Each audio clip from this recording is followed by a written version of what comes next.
ሰላም ጤና ይስጥልን ውድ አድማጭ ተመልካቾቻችን እንደምን ሰንብታችኋል? ይህ ገበያ ሚዲያ ነው። ፕሮግራማችን ከገበያ ሚዲያ ወደ እናንተ የሚደርስላችሁ የገበያ ሚዲያ ልዩ ዝግጅት ነው። በዛሬው የገበያ ሚዲያ ልዩ ዝግጅታችን በቀይ ባህር የሚደርሱ ጥቃቶችን ተከትሎ የባህር ትራንስፖርት ስጋት እየጨመረ መምጣቱ ተገልጿል። እንደዚሁም ብሔራዊ ባንክ በሚቀጥለው ዓመት ማለትም በ2018 ዓመተ ምህረት ወይም በጀት ዓመት የኑሮ ውድነትን ለመቀነስ የተለያዩ እርምጃዎችን እንደሚወስድና በዚህም የኑሮ ውድነትን ለመቀነስ አበክሮ እንደሚሰራ ገልጿል። እንደዚሁም ሌሎች መረጃዎችን ይዘናል። በእነኚህ ጉዳዮች ላይ ዘርዘር ያሉ መረጃዎችን የምንሰጣችሁ ይሆናል። አብራችሁን እንድትቆዩ በመጋበዝ በቆይታችን ታዲያ ተወዳጁ ገበያ ሚዲያን ላይክ፣ ሰብስክራይብ እና ሼር በማድረግ እንድትወዳጁን እየጋበዝኩኝ በቀጥታ ወደ ዕለቱ ልዩ ዝግጅት መረጃ አልፋለሁ።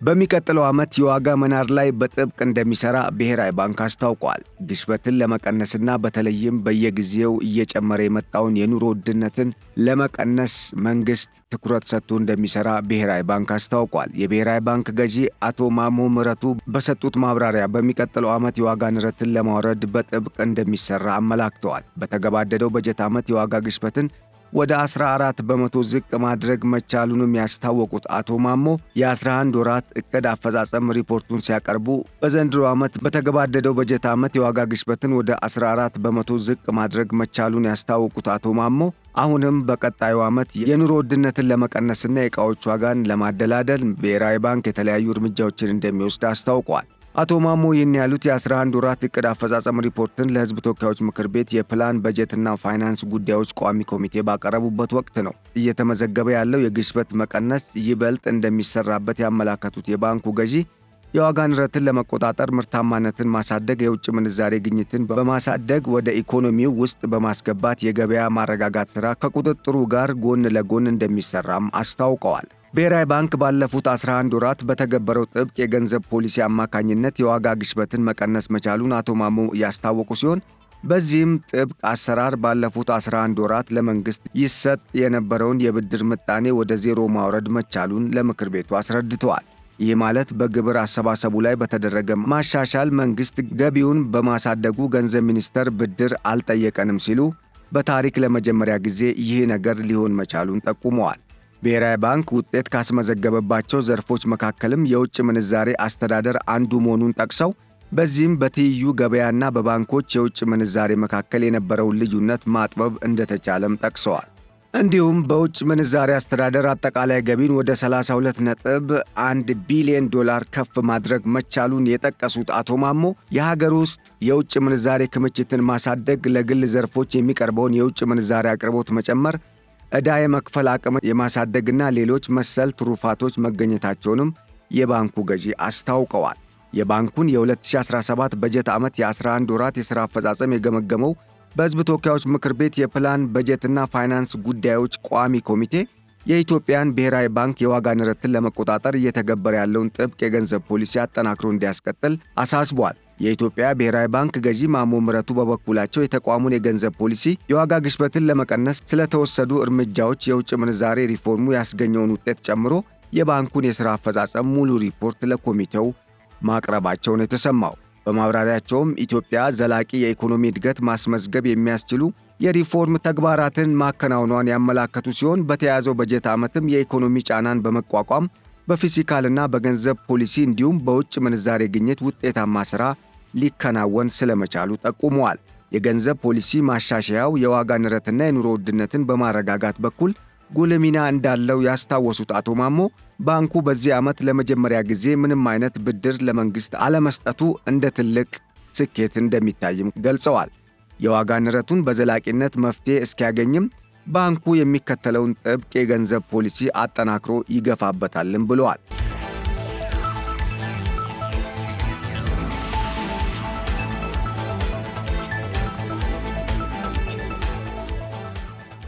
ከ50 ዓመታት በላይ በጥብቅ ቁጥጥር ሲደረግበት የነበረው የውጭ ምንዛሬ አስተዳደር ሥርዓት በገበያ እንዲወሰን በመደረጉ ትልቅ ስኬት ማስመዝገቡን የገለጹት አቶ ማሞ በዚህም በሕጋዊና በትይዩ ገበያ መካከል የነበረውን ከፍተኛ ልዩነት በማጥበብ ወደ ኢኮኖሚው የሚገባው የውጭ ምንዛሬ እንዲጨምር ማድረግ መቻሉን ገልጸዋል። በአሁኑ ጊዜ የባንክ ዘርፉ በሁሉም መመዘኛዎች ጤናማ የሚባል መሆኑንም አስረድተዋል። ይሁንና አንዳንድ ባንኮች የጥሬ ገንዘብ እጥረት የሚፈጥሩት በራሳቸው የአሰራር ክፍተት መሆኑን በመግለጽ ባንኩ ይህንን ለማስተካከል የእርምት እርምጃ እየወሰደ ስለመሆኑም አብራርተዋል። የፕላን በጀትና ፋይናንስ ጉዳዮች ቋሚ ኮሚቴ ሰብሳቢ የተከበሩ ደሳለኝ ወዳጆ ባንኩ በተለያዩ ዘርፎች ያከናወናቸው የሪፎርም ሥራዎች የኢኮኖሚ መረጋጋት እንዲፈጠር ጉልህ ሚና ስለመጫወቱ ማረጋገጣቸውን ጠቁመዋል። ባንኩ በበጀት ዓመቱ አዋጆቹን በማሻሻል በተለያዩ ዘርፎች ያከናወናቸው የሪፎርም ሥራዎች ተጨባጭ ውጤቶች የተመዘገበባቸው መሆኑን ቋሚ ኮሚቴው በጠንካራ ጎን መውሰዱም ነው የተነገረው። በተለይም የዋጋ ንረትን ለመቆጣጠር ከተወሰዱ እርምጃዎች መካከል ለመንግሥት የሚሰጠውን ብድር ማስቀረት መቻሉ ትልቅ ውጤት አምጥቷልም ተብሏል። በተያዘው በጀት ዓመት የባንኮች ተቀማጭ ገንዘብና መጠባበቂያ የውጭ ምንዛሬ ክምችቱ ከፍተኛ እድገት ማስመዝገቡ የሪፎርሙ ውጤት ማሳያ እንደሆነም ተጠቅሷል። ባንኩ የዋጋ ንረትን ለመቆጣጠር ተግባራዊ ያደረገውን ጥብቅ የገንዘብ ፖሊሲ አጠናክሮ እንዲቀጥልበትም ቋሚ ኮሚቴው አስገንዝቧል። የውጭ ባንኮችን ሥራ ማስጀመር የሚያስችል መመሪያ መውጣቱን ተከትሎ የሀገር ውስጥ ባንኮች ተወዳዳሪ የሚሆኑበትን የድጋፍ አማራጮች መፈለግ እንደሚገባም ነው የቋሚ ኮሚቴው ሰብሳቢ ያመላከቱት።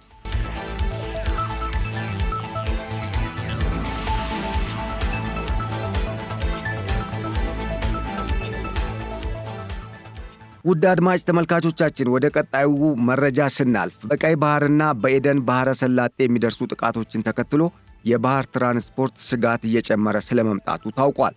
የተባበሩት መንግስታት ድርጅት ዋና ጸሐፊ አንቶኒዮ ጉቴሬዝ እንደተናገሩት በቀይ ባህርና በኤደን ባህረ ሰላጤ በንግድ መርከቦች ላይ የሚፈጸሙ ጥቃቶች የዓለምን የንግድ እንቅስቃሴ እያወኩ ነውም ብለዋል። በዚህም ለዓለም አቀፍ ደህንነት ጠቃሚ የሆነው የባህር ትራንስፖርት ስጋት እየጨመረ ስለመምጣቱም ተናግረዋል።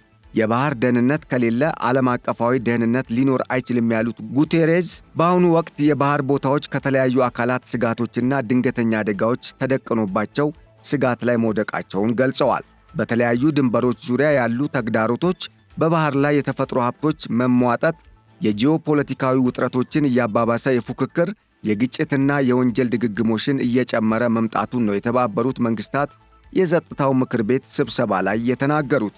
እንደ አውሮፓውያን አቆጣጠር በ2025 የመጀመሪያው ሩብ ዓመት የተመዘገበው የባህር ላይ ዘረፋና የታጠቁ ዘረፋዎች እንቅስቃሴ በከፍተኛ ደረጃ መጨመሩንም ገልጸዋል። የዓለም አቀፉ የማሪታይም ድርጅት IMO ባወጣው ዘገባ የባህር ላይ ዘረፋና ውንብድና ከአምናው ተመሳሳይ ወቅት ጋር ሲነጻጸር እስከ 50 በመቶ የሚደርስ ጭማሪ ስለማሳየቱ ተመላክቷል።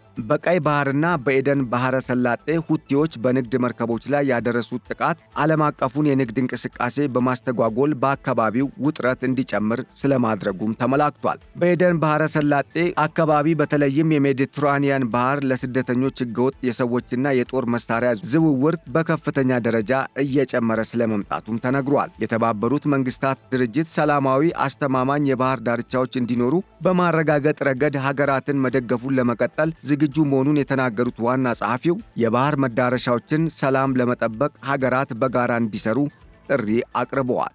በሌላ በኩል የእስራኤል ወደ ሶማሌላንድ መንደርደር ለኢትዮጵያ የቀይ ባህር ባለቤትነት ሩጫ ታላቅ ብስራት ሆኖ መነገሩ ተጠቅሷል። በዩኤኢ አደራዳሪነት ኢትዮጵያ የባህር በር ለማግኘት እየሄደችበት ያለው አግባብ በወጉ የታሰበበት እንደሆነም እየተገለጸ ነው። የኤርትራን እንቅልፍና የመሪዋን ክፋት አሽቀንጥሮ በመጣል ወደ ሶማሌላንድ ያመራው የኢትዮጵያ መንግስት ከዜናው ጀርባ ወዳጁን አረብ ኤምሬትስን ተጠቅሞ ሊሆን እንደሚችል በርካቶች ከግምት በላይ ይገልጻሉ።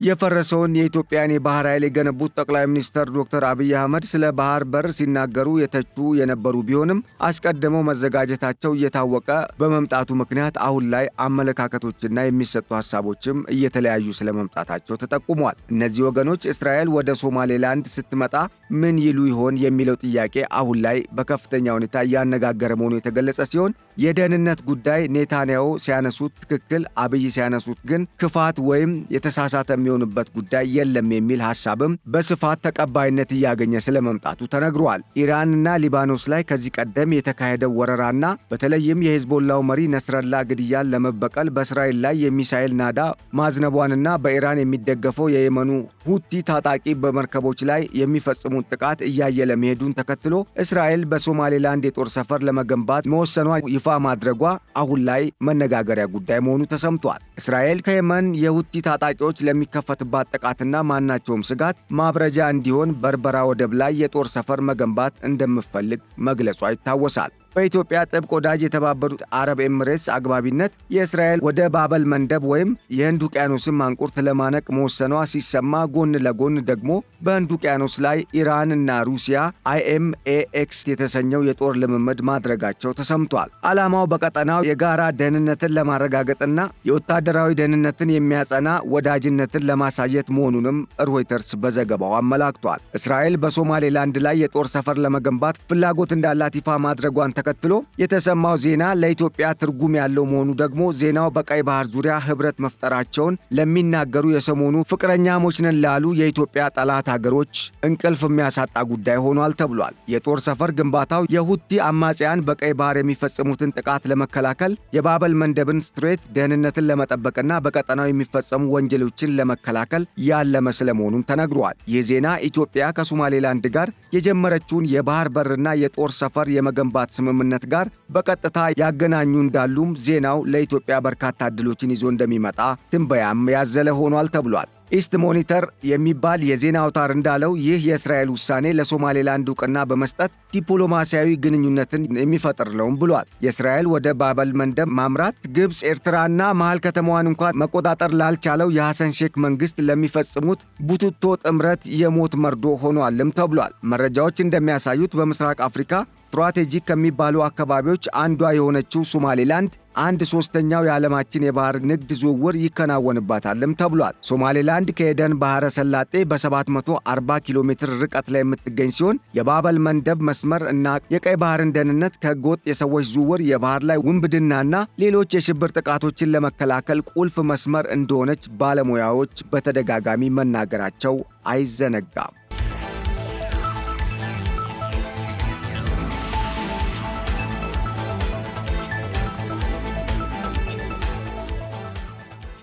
ውድ አድማጭ ተመልካቾቻችን ለዕለቱ ያዘጋጀንላችሁ መረጃ ይህንን ይመስል ነበር። ስለተከታተላችሁን በማመስገን ከመረጃው ብዙ ቁም ነገሮችን እንደገበያችሁ ተስፋ በማድረግ መልካሙን ሁሉ ተመኘው። ሰላም። በኃይል መቆራረጥ ምክንያት ስራዎችን ለማከናወን ተቸግረዋል? ለጀነሬተርና ለነዳጅ ምን ያህል ገንዘብ እያወጡ ነው? የግሪን ሰንቴክ የፀሐይ ኃይልን በእጁ ያድርጉ።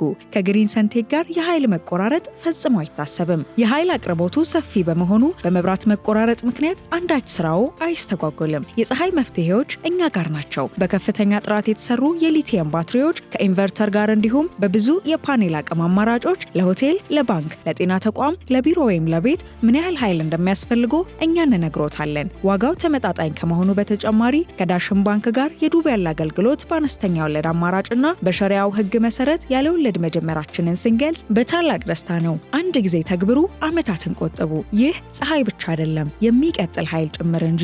የግሪን ሰንቴክ ኃይልን በእጁ ያስገቡ።